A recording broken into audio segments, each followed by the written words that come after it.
రానాయసురుడు సంగాలవరుడు మెరలేని సౌందర్యపరుడు ధరనేలేటి ఆశ్చర్యకరుడు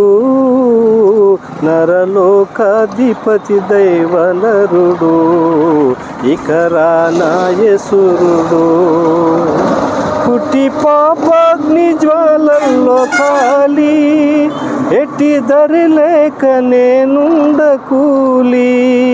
ముట్టిన పైని తను చూపి జాలి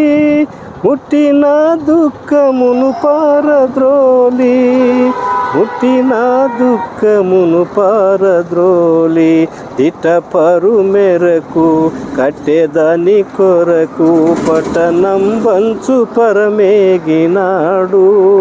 అట్టి ప్రియుడైన క్రీస్తేసు నేడు